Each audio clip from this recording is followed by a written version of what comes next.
Hey guys, good morning. Welcome to the another day date is 98। सबसे पहले good morning और जय माता दी।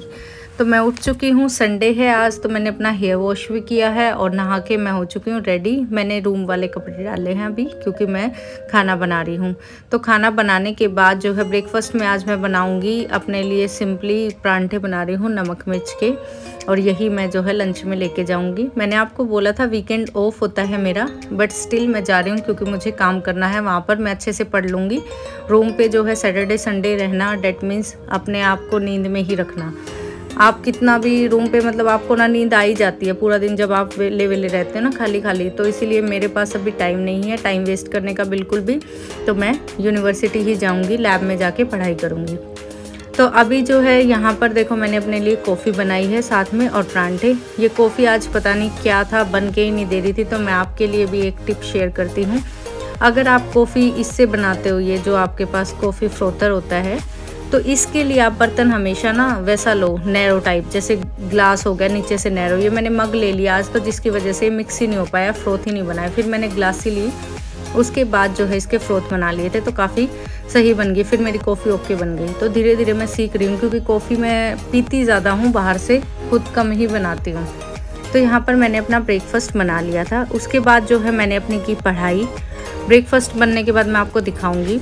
पढ़ाई करने के बाद मुझे जाना था लैब में। तो संडे था आज, और भी काम हो जाते हैं। थोड़ी बहुत डस्टिंग भी मैंने कर ली थी। वैसे तो आपको पता ही है ये फ्लैट्स होते हैं तो बाहर रहना ऐसा ही होता है, कोई ज़्यादा वीआईपी टाइप के फ्लैट नहीं होते हैं।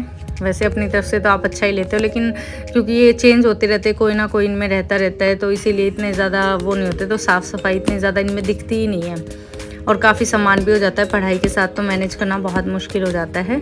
लेकिन मैं फिर भी कोशिश करती हूँ कि संडे को तो झाड़ू पोछा थोड़ा कर ही लूँ। तो मैंने सफाई वगैरह कर ली थी। मैं आज सारा काम करने के बाद ही आपको डायरेक्ट किचन में मिली हूँ कि हर बार सेम आपको क्या शो करूँ। तो यहाँ पर मैंने जो है अपना सारा काम सुबह का निपटा लिया था। उसके बाद जो है ब्रेकफास्ट किया मैंने। ब्रेकफास्ट रेडी हो गया है, मैं आपको दिखा देती हूँ। ये देखिए परांठे, और ये आटा मैंने शाम के लिए रख दिया। हालांकि आज ये यूज़ नहीं होगा, उसका रीज़न मैं बताऊँगी क्यों। फिर मैंने देखो यहाँ पर अपनी कर दी पढ़ाई शुरू। पढ़ाई क्योंकि लैपटॉप से तो मुझे करनी ही नहीं थी। थोड़ा सा मैंने अपने टेबल को क्लीन किया। वैसे तो इस पर डस्ट इतना होता नहीं है क्योंकि रेगुलरली मैं इसे क्लीन करती रहती हूँ, और कुछ क्लीन करूँ ना करूँ, बट टेबल मेरी क्लीन होनी चाहिए। उसके बाद मैंने अपनी यहाँ पर पढ़ाई शुरू की। तो पढ़ाई में मैंने जो है फ्रैक्शन आपको बताया था कि जो है मैंने नंबर सिस्टम कंप्लीट कर लिया है।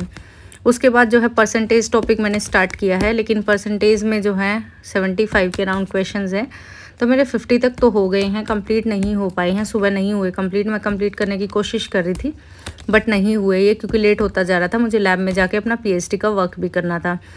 तो मैंने ये सोचा कि इसे बाद में निपटाएंगे, क्योंकि मेरा यही है। देखो, मैं कोई चीज़ करती हूँ तो मैं बड़ा शांति से पेशेंसली उस चीज़ को करती हूँ। अगर आए तो दिमाग में बैठे। मैं अपने आप को ये तसल्ली कभी नहीं देती कि मैंने इतना पढ़ लिया। कभी से मेरा रूल है लाइफ में कि चाहे मैं कम पढ़ूँ, लेकिन मेरे को उस पर कॉन्फिडेंस होता है कि मैंने ये अच्छे से पढ़ लिया है।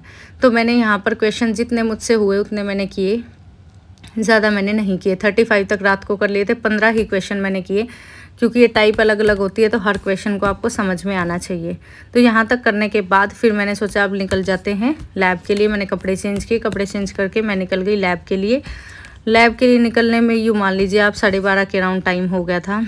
तो लैब में गई, मैं पैदल ही चली गई थी क्योंकि स्कूटी पे भी जाना मुझे इतना वो नहीं है। अगर देखो सुबह निकलती हूँ कॉलेज में तो डेली तो सुबह थोड़ी जल्दी होती है, इसलिए मैं स्कूटी पे चली जाती हूँ। वैसे मैं ट्राई करती हूँ कि पैदल भी चलूँ, क्योंकि नहीं तो पैदल नहीं चला जाता। तो बॉडी का भी ध्यान रखना आपको ज़रूरी है। अब बात कर लेते हैं कुछ टिप्स की, जो डेली की मैंने आपको बोला था कि मैं आपके साथ ज़रूर शेयर करूँगी। तो एक क्वेश्चन आता है असेंडिंग डिसेंडिंग ऑर्डर का फ्रैक्शंस में, जो कि बहुत इंपॉर्टेंट है। सो फर्स्ट है आपके पास, अगर आपको डिनोमिनेटर सेम मिलता है फ्रैक्शन के अंदर, तो कैसे बताओगे कि असेंडिंग में कौन है, डिसेंडिंग में कौन है, किस ऑर्डर को फॉलो करेगा। तो डिनोमिनेटर सेम हो गया, यानी कि आपके नीचे वाली डिजिट सेम है, तो न्यूमरेटर चेक कर लो। अगर न्यूमरेटर छोटा है तो फ्रैक्शन छोटी है, न्यूमरेटर बड़ा है तो फ्रैक्शन बड़ी है। सेकंड है, अब अगर न्यूमरेटर सेम हो, यानी कि ऊपर वाला हिस्सा सेम है, नीचे वाला जो है डिफरेंट है, तो क्या कर दो, इसका अपोजिट कर दो। यानी कि नीचे वाला अगर डिनोमिनेटर आपके पास बड़ा है तो फ्रैक्शन क्या होगी, छोटी होगी, और अगर डिनोमिनेटर छोटा है तो फ्रैक्शन क्या होगी, बड़ी होगी। तो ये आज यहाँ पर जो है नंबर सिस्टम के अभी 2 टिप्स और हैं, 2 क्वेश्चन और डिस्कस करूँगी मैं, कि अगर फ्रैक्शन में सेम डिफरेंस है और अपोजिट डिफरेंस है या फिर कोई डिफरेंस अलग अलग है तो किस तरह से सोल्व करेंगे। तो पहले चलते हैं लैब में। ये देखिए 1 बजे का टाइम हो गया है दोपहर का, मैं चली गई हूँ लैब में। तो लैब में जाते ही पहले मैंने नेट वेट कनेक्ट किया, वाईफाई वगैरह, एसी वगैरह चलाई, सारा सब कुछ करने के बाद जो है मैंने अपनी कर दी पढ़ाई शुरू। तो अब कर लेते हैं क्वेश्चन डिस्कस। यहाँ पे अगर न्यूमरेटर और डिनोमिनेटर में सेम डिफरेंस है तो आप क्या करो, सीधा न्यूमरेटर को चेक कर लो। अगर न्यूमरेटर छोटा है तो फ्रैक्शन छोटी है, न्यूमरेटर बड़ा है तो फ्रैक्शन बड़ी है।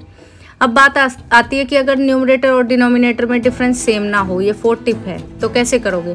तो जिन जिन में सेम हो वो पेयरिंग करो और उस तरीके से आप सोल्व कर सकते हो। तो ये 4 क्वेश्चन हैं जो कि बहुत इंपॉर्टेंट है आपको हर एग्जाम में, यानी कि जो सीटेट की भी तैयारी कर रहा होगा उसने देखा होगा। वैसे तो आप DSSS के लिए सीटेट क्लियर करके आए होगे, लेकिन बहुत से बच्चे ऐसे हैं जो भी वैसे ब्लॉग्स देख लेते हैं लेकिन सीटेट से रिगार्डिंग पूछते हैं। तो मैंने उन्हें देखा है, तो कमेंट सेक्शन में उनके थे ऐसे कुछ कमेंट्स कि किस तरह से कैसे क्या सीटेट का करें। तो उसके लिए भी ऐसे क्वेश्चंस बहुत ही सिंपल हैं, लेकिन ये आते हैं बेसिक क्वेश्चंस, तो बहुत इंपॉर्टेंट है। यहाँ पर हमारे पास टोटल नंबर सिस्टम की जो है मैंने आपको 8 से 9 टिप्स बताई हैं, वो आप फॉलो कर लेना। बहुत इंपॉर्टेंट क्वेश्चन है, नंबर सिस्टम के क्वेश्चन आप प्रीवियस ईयर चेक कर सकते हो, यहीं से आए हुए हैं। अब उसके बाद जो है नेक्स्ट टॉपिक हम कल डिस्कस करेंगे, वो करेंगे परसेंटेज के जो पॉइंटर्स हैं वो मैंने अभी बनाए नहीं हैं। पॉइंटर्स बनाने के बाद ही मैं आपके साथ डिस्कस करूंगी। मैंने बताया भले ही कोई चीज़ लेट हो जाए लेकिन बेस्ट होनी चाहिए। और दूसरा जो है, इंग्लिश में हमारी स्पेलिंग्स कंप्लीट हो चुकी हैं। अब हम देखते हैं कल से क्या डिस्कस करना है। अगर आप चाहो कि कुछ और डिस्कस करना है, वोकैबुलरी में सिनोनियम करने, एंटोनियम करने हैं, 1 वर्ड सब्स्टिट्यूशन करने हैं, या फिर इडियम्स एंड फ्रेजेस करने हैं, तो आप मुझे कमेंट कर सकते हो कि अब हम उस सेशन को उठा लें। वैसे सिनोनियम एंटोनियम तो बहुत ज़्यादा हो जाते हैं और ये आपके लक पे भी डिपेंड करते हैं। तो मैं तो सोच रही हूँ कि 1 वर्ड सब्स्टिट्यूशन कर लेते हैं या फिर इडियम्स एंड फ्रेजेस कर लेते हैं, क्योंकि ये बहुत ईजी रहते हैं और दिमाग से जो है आपके दिमाग में साथ के साथ सेट हो जाते हैं। व्लॉग के थ्रू जो है डेली का आपको कोई ना कोई वर्ड मिल जाता है तो याद हो जाते हैं। अभी हमारे पास हैं 2 मंथ्स तो कम से कम, तो इतने हम कर सकते हैं। बाकी अगर आपको लगे कि कुछ और शुरू करना है तो आप मुझे बता देना। तो यहाँ पर जो है मैंने अपना PhD का वर्क था मेरे पास काफ़ी, वो मैंने कंप्लीट किया। जितना भी जो भी था वो मैंने आपको बताया था कि हमारा अपना काम होता है, जो रिसर्च स्कॉलर्स होंगे उन्हें पता होगा। तो यहाँ पर मैंने PC में भी और लैपटॉप में भी, दोनों में ही मैं काम करती रहती हूँ, क्योंकि काफ़ी अलग तरह का काम होता है हमारा, काफ़ी रिसर्च करनी पड़ती है। PhD में रिसर्चर्स ही होते हैं हम, क्योंकि हम रिसर्च ही करते रहते हैं, तो काफ़ी कुछ देखना पढ़ना पड़ता है। तो यहाँ पर मैं जो है अपना काम कर रही थी। काम करने के बाद जो है मुझे यहाँ पर करीबन 6 बजे का टाइम हो गया था और आज हमें जाना था नेहा के घर पे। नेहा को आप जानते ही होगे, आपने व्लॉग में देखा होगा, नेहा को भी आरती को भी। तो नेहा के घर पे जाना था आज, नेहा के रूम पे हमें करनी थी आज छोटी सी एक पार्टी बोल सकते हो या फिर गेट टुगेदर बोल सकते हो। आज हमने सोचा था कि आज हम वहीं जाके कुछ अपना एंजॉय करेंगे, मिलेंगे। आरती नेहा के रूम पे कभी गई नहीं थी, तो हमने सोचा आरती भी आ जाएगी, तो इसीलिए हमने जो है अपना आज का प्लान बनाया था संडे का, कि संडे को सभी फ्री रहते हैं। तो यहाँ से मैंने जो है अपना काम कंप्लीट करके मैं यहाँ से 6 बजे के राउंड निकल गई। फिर जाने के बाद रूम पे जो है मैंने अपना पूजा की और पूजा करने के बाद सीधा जो है मैं चली गई नेहा के रूम पे, क्योंकि उधर से आरती भी आ रही थी। तो अभी हम आपको आगे नेहा का रूम दिखाएंगे। तो अभी यहाँ से चलते हैं पहले, तभी सब कुछ मैं आपको दिखा पाऊँगी। तो ये देखिए यूनिवर्सिटी बिल्कुल खाली है, सिर्फ मैं ही हूँ यहाँ पे और कोई है नहीं। तो यहाँ पर मेरा जाने का टाइम हो गया। सिर्फ ये देखो, ये लिफ्ट है, लिफ्ट मैं आपको दिखा देती हूँ। ये फायर वाले लगे हुए थे, फायर अलार्म लगा रहे थे आज भी बाहर, क्योंकि हमारे लैब में तो लगी थी। ये लिफ्ट अभी बन रही है, स्टार्ट नहीं हुई है। ये स्टार्ट होती है तो देखो नीचे से सीधा हम अपनी लैब के यहाँ जाएंगे, वरना हमें घूम के आना पड़ता है, लेकिन मैं तो स्टेयर से आ जाती हूँ। तो यहाँ पर जो है मैंने जल्दी से अपना कर लिया बैग पैकअप, कि पैकअप कर लेते हैं। नेहा के फ़ोन आ रहे थे कि आना है मैम, किस टाइम आओगे, तो हमने सोचा चलो चलते हैं, जल्दी से लेट नहीं होते। तो मैंने सारा सब कुछ अपना पैक कर लिया था यहाँ पर, और उसके बाद जो है मैं निकल पड़ी। पैदल ही जाना था। ये देखो मुझे रास्ते में मिला मोर, रास्ते में इन द सेंस नीचे ग्राउंड फ्लोर पे ही मिल गया। तो मोर भाग जाता है, ये हमें देख के पता नहीं क्या हो जाता है। तो यहाँ पर जो है मैंने इसको भी कैप्चर कर लिया। ये तो ब्यूटी ऑफ नेचर है।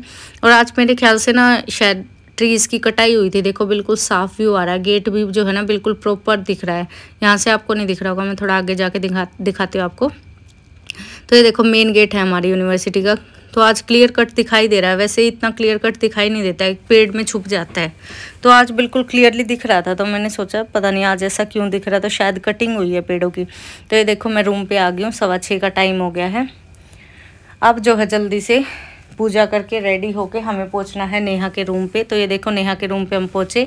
बाहर हमें मिला गोबर, हमने इसे माना केक कि ये हमारा वेलकम केक है, पता नहीं कैसे हो गया भाई। ये देखो नेहा का रूम, कितना अच्छा इसने मेंटेन रखा है अपना रूम। ये रही नेहा, ये रही आरती। तो हम तीनों का गेट टुगेदर था। ये इसका किचन है, ये इसका जो है बेडरूम है। ये हमारे यहाँ प्रॉपर फ्लैट्स ही हैं। कभी मैं भी अपना होम टूर, फ्लैट टूर करवाऊंगी आपको, अभी तो टाइम ही नहीं है इतना। तो यहाँ पर हमने बैठ के थोड़ा वेट किया। नेहा ने इतने जो है हमारे लिए पकोड़े बनाए और चाय। तो मैं आपको दिखा देती हूँ किचन में। देखो नेहा लगी हुई थी, मुझे उम्मीद नहीं थी इतना काम करती है सच में। मतलब देखो हम लोगों का स्ट्रगल, आप हम खाना भी खुद ही बनाते हैं, फिर पढ़ाई भी करते हैं, पूरा दिन लैब में भी रहते हैं। तो PhD वालों का कितना स्ट्रगल हो जाता है ना, रिसर्चर्स। और यहाँ पर मुझे तो साथ में तैयारी भी करनी होती है, बट ठीक है, सबकी लाइफ में अपना स्ट्रगल होता है अलग। तो यहाँ पर इसने बड़े टेस्टी जो है ना पकोड़े बनाए थे। अभी जो है ये रेडी कर रही थी कि मतलब साइड में जो है चाय बनती रहेगी और यहाँ पर जो है ये पकोड़े बनते रहेंगे। आलू, प्याज और उसके थे ये हरी मिर्ची के। तो ये देखो हमने यहाँ पर जो है खूब एंजॉय किया इनको। मैं दिखा देती हूँ आपको। ये चाय ले आई थी यहाँ पे हमारे लिए।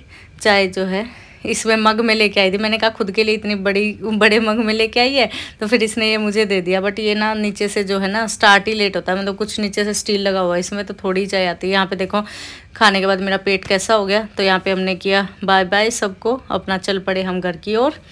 तो ये टाइम हो गया 9 बजे के, राउंड लगा लो 9 बजने वाले हैं। तो ठीक है गाइस, मिलते हैं कल फिर से एक नए मिनी व्लॉग के साथ। आज और कुछ नहीं करते।